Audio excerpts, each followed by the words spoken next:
Coverage of Brainstorm 2026 from Davos, and with me now Rajiv Memani, the CEO of EY in India and the President of the Confederation of Indian Industry. Rajiv, welcome. You've been busy with meetings, talking to global CEOs, Indian CEOs, and you know the pulse of what's happening in India. But the big backdrop for this forum event is AI. Someone said that if you could take out some parts of it, this would become an AI tech conference. Really, that's the big overhang of AI. But according to you, what's the dominant theme that is uppermost in the minds of global and Indian CEOs? So I think, Siddharth, what you said is absolutely right. I think this session of Davos, last year also, but I think this year more so, you're seeing a massive proliferation of AI. So if I look at my interactions with various business leaders around the world, including India, I would say the first thing is also what's happening in the geopolitics, supply chain resilience, and every week has new twists and turns. So what does it mean for your business? How do you plan investments? How do you plan for the middle term, sort of mid-term and long-term? So I think that's the one big thing that people are having conversations around. I think striking partnerships between countries that have stronger relationships, I think that's also becoming more important. So now more and more companies are also looking at collaborations, are looking at partnerships. I think that I would say is also important. And third, of course, AI and how AI will impact business, and we can talk more about that. But I think that is, I would say, these three areas are what are covering most of the conversations. We'll come to that, and I also want your thoughts as one of the big four on what you are doing particularly in the AI space. But the bigger picture, the big picture of the last 1 year has been trade-related disruptions. Yet in all of this, sometimes in India we perhaps don't take enough note of the fact that how many reforms have happened in 2025. The overhang of the lack of a trade deal so far with the United States, opinion now suggests that we are weathering it fairly, although some sectors, export-dependent sectors, have taken a hit. As CII President, what's your assessment? See, as CII President, the US trade deal not happening till now, it's something, if you would have asked me last year at this time, I would have said that will happen. So obviously people had planned on that basis. But any trade deal that happens, I think as businessmen, as citizens of the country, I think it has to be done on a manner which is fair, equitable, transparent and respectful of all sides. So I think that comes first before anything. So I would say that, in engaging as CII, engaging with the government, I think government is keen to do a trade deal. It's not that they don't want a trade deal, but they want it on terms which are fair, equitable, balanced and respect both sides. So I think whenever that gets done, that will be great. I think India has done, as you rightly said, Siddharth, from a reform standpoint, I think we're off to a good start. There have been some major reforms that have been done. I do hope that momentum continues. As industry, we are saying that, we need to really do more and more. And it's not only India, lots of other countries in the world are also starting to deregulate to make their own jurisdictions more investor friendly. I think that's very good. And notwithstanding the India-US trade deal, I think what we have done with other countries, whether it's Middle East, whether it's with UK, and now it looks like that we are making very good progress on EU. If those happen, they are also massive positives.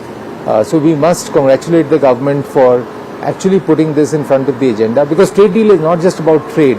It's also just a bridge that happens between the two countries where people start looking at what are the pros and cons, how do they build relations. We are seeing wherever trade deals get done, there is a lot of enthusiasm between business people on both sides to try and see how things can progress further. And we saw that with the German delegation that came and all the other delegations that have been coming. So I think India is in a very sweet spot. Macroeconomics are strong. Government is doing strong reforms. If at some stage the US trade deal happens, then I think that will be another big positive for the country. But as I said, it has to be done on the basis and on the terms with which people, Indians, are comfortable. And it's a good point that you made about a bridge, because if the bridge on the trade deal has not yet been crossed fully from both sides at the midpoint, when it comes to company engagement, that's flourishing. In fact, I don't know how many of our viewers would have taken note of the fact that 3 big ticket investments by American corporations have been announced and are underway in India, whether it's Google, Microsoft or Amazon. What does this tell you about the nature of business to business ties between India and the United States? No, I think business to business ties are strong, and India is a very attractive market, specifically for these companies. I think it's given the large user base that they have, the kind of data that one can get, I think this is a market that they cannot ignore. So rightly so, I think they are doing the investments that are required in building the data centers, in building the AI infrastructure, in getting the chips that are required to ensure that the infrastructure for AI is ready.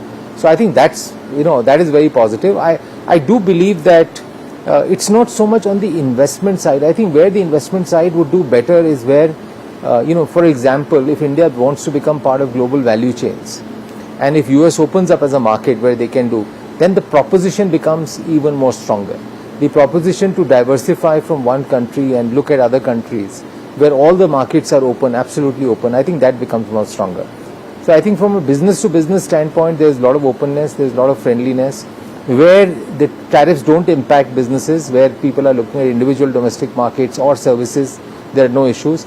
But where we are looking at manufacturing exports, I think there, the impact of trade deal does have an impact on business, and I think that's, that is something that we have to deal with. What about the intent of Indian companies to invest in the US? There are fairly significant investments that Indian companies have made in the United States. Is that an area where, as CII, you think there is scope and opportunity?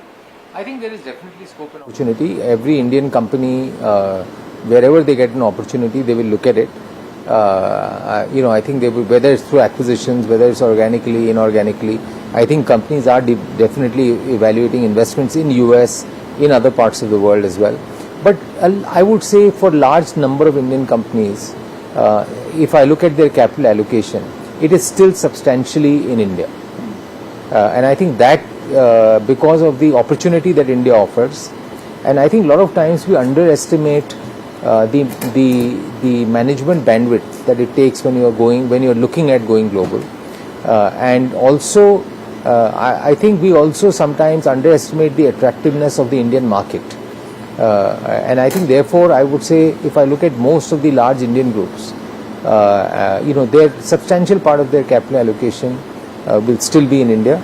But in some cases, especially where US is a significant market for them, or where they're looking at research and innovation and development, there I think they would be looking at the US market as well, or other markets in the world. Since you spoke about capital allocation, the last several years have also been a story about underinvestment from a capex point of view in India by Indian companies.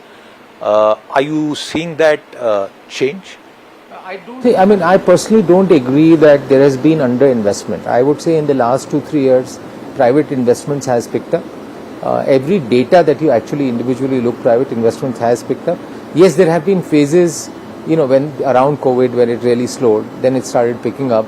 Then around the trade deal, I think it slowed down a bit. People, there was a lot of uncertainty around the world, so people were just hedging their bets. So I think people are investing. I think when we look at investments, I think there is just 2 things we have to bear in mind. First is that by and large, the posture in terms of risk taking in India, especially in terms of financial risk taking, has come down, and also the ability of raising a lot of risk capital is not there. So I think people, when they look at their debt equity ratios and other things, I think they are more conservative given the implications that they may be if it doesn't work out. That's one. Second is, I think more than the US, it's the volatility in commodity prices that's happening, and it is the few countries which are now controlling large parts of value chains of products, where and the amount of capacity that they have built up and their ability to manipulate those pricing or change those pricing I think that makes it very difficult. I mean, if you have capacity or you have surplus capacity of some products, and especially those which are in the advanced manufacturing area, then I think, people, even though the demand is high or India is importing that, for them to make that viable in India is difficult. And one of the things, if India really wants to progress on the investment side, apart from the reforms, incentives, which are very important that they've given, is the agility with which we can respond to this as a country. Between governments, between various ministries, whether it's anti-dumping, whether it's MIP, whatever, we need the speed on that to respond, to give comfort to industry. Are you saying that not enough has been done? I would say the speed still takes time. I mean, the time it takes to file an anti-dumping application, get it reviewed. Once it's approved by one ministry, it goes to the other ministry, getting it approved by the other ministry. We have 60 to 70% cases where what comes from one ministry and goes to the other ministry is rejected, and it takes 8-9 months. And when you have seen data now that the Chinese exports around the world have gone up massively. Yeah. And the volume and the pricing has come down because they have surplus capacity. They are playing this. And their domestic economy is in a particular state. Yeah. So I think if you're given that, then I think we have to be just mindful of that is that country's strategy, right or wrong. You can argue. I think they are playing their game. We have to play ours. We are like to say play a faster game. We need to be more agile. If we want investments to really gallop in India. Let's take two aspects of the reforms of 2025, and Prime Minister Modi has already indicated that that is going to continue. We hope that the budget will be part of that, which is quality control orders as well as labor codes. What are members of your chamber saying, and how are they responding to these? How do they view these two developments? So on quality control orders, Siddharth, I think what's happening is that quality control orders were set for a purpose, and I think in many industries, I think they've achieved that purpose, where you had low cost, low quality products coming, and the government wanted to put a stop because it was impacting the overall quality as well as the competitiveness of the industry. I think the steps that the government has taken now is to have relook at all the quality control orders. In some cases, it was warranted that those QCOs were not required because India just didn't have the capacity to produce those goods. And therefore, it was very difficult when you have and also secondly, a lot of them were raw materials, which made your finished goods absolutely uncompetitive. So I think what the government has done is to relook at all the QCOs, see what the demand supply is, and before they impose any new QCO, I think there would be a thorough analysis done to ensure that whether it's imposed or not. So QCO per se was not the wrong thing to do. I think it was probably the right thing to do.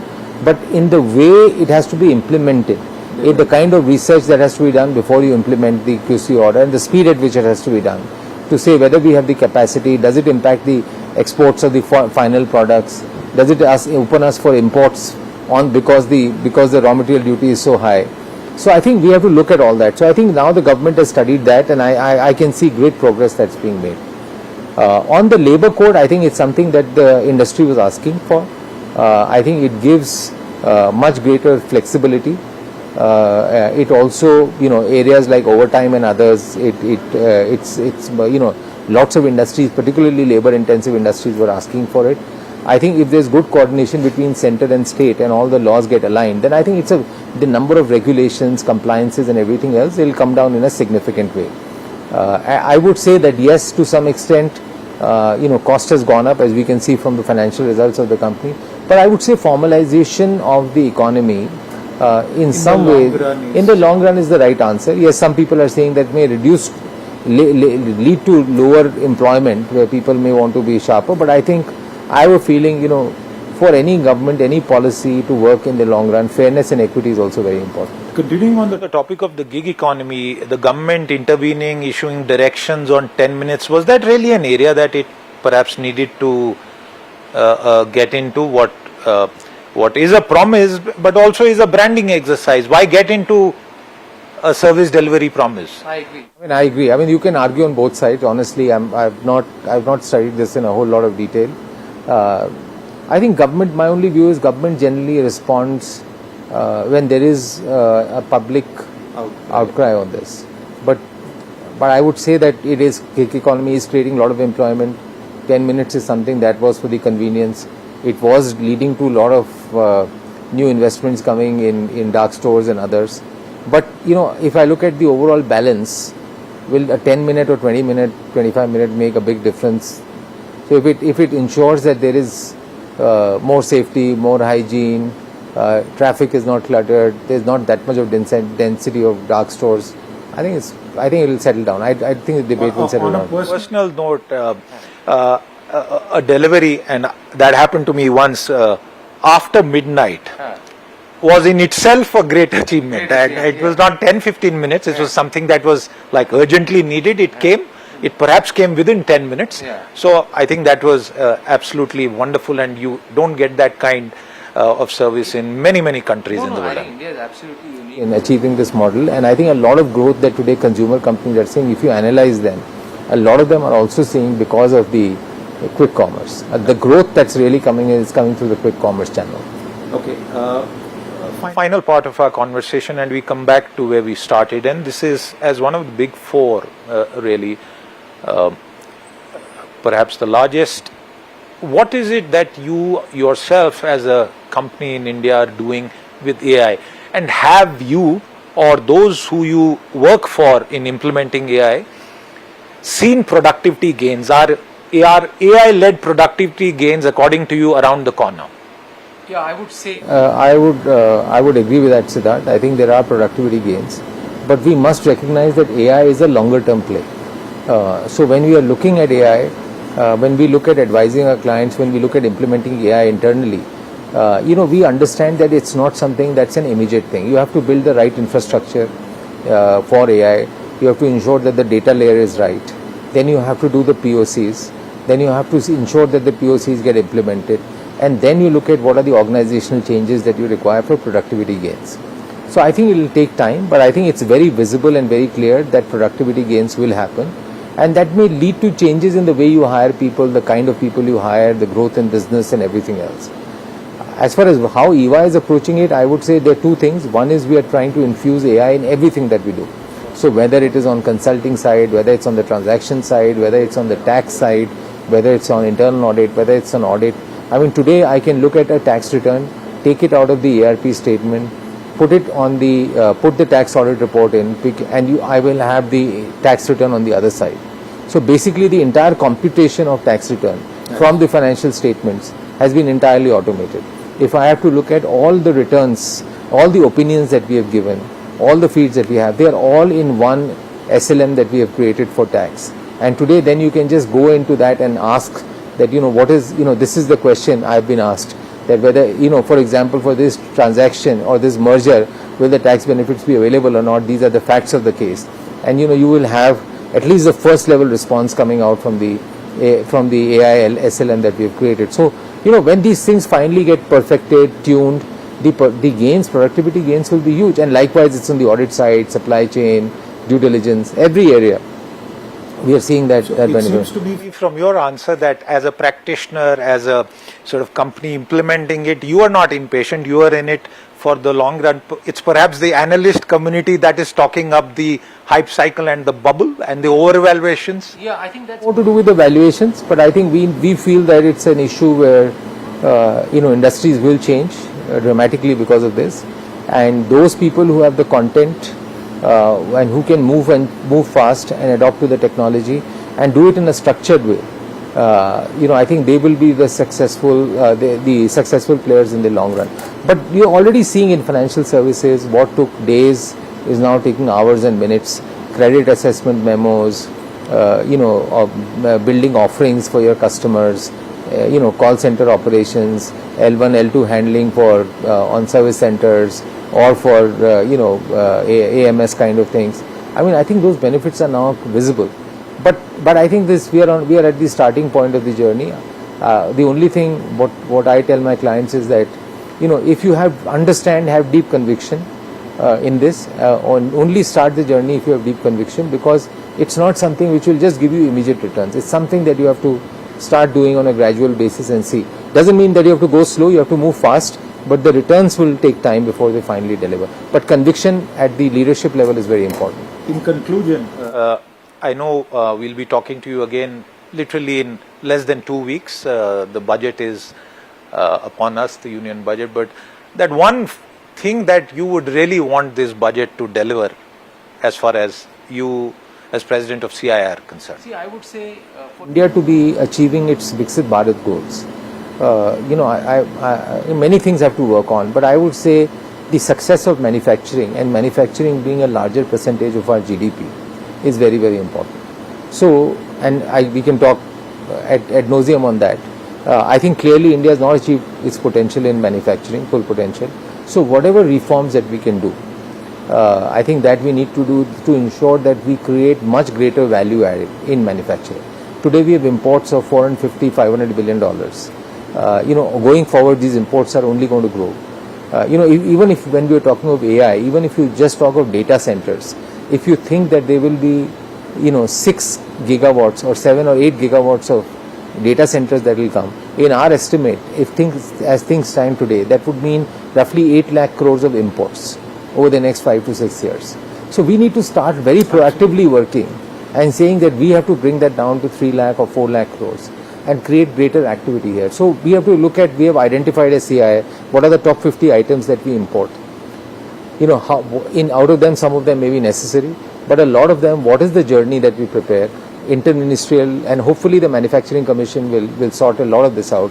A clear vision, whether you need to give incentives, whether we need to look at some kind of encouragement, very clear policy thrust, policy initiative to ensure, and maybe in some cases identifying the champion companies that will set, because some of these things may require significant investments, to ensure that we set up manufacturing for these companies. And once the manufacturing starts, the ecosystem, the supplier system, the vendor, as you have seen in case of electronics, it just picks up at a very massive pace. Absolutely. So I would say that would be, in my view, at a very headline news, I think will probably be the most important thing. We'll all look forward both the headline and the nitty-gritty on this. But a Viksit Bharat cannot happen without so many efforts, and Rajiv just put one of the main things in context for us as we ended this conversation. We spoke about India, but the focus was obviously here on Davos, which, as once again, one of the largest gatherings of its kind of the global corporate elite,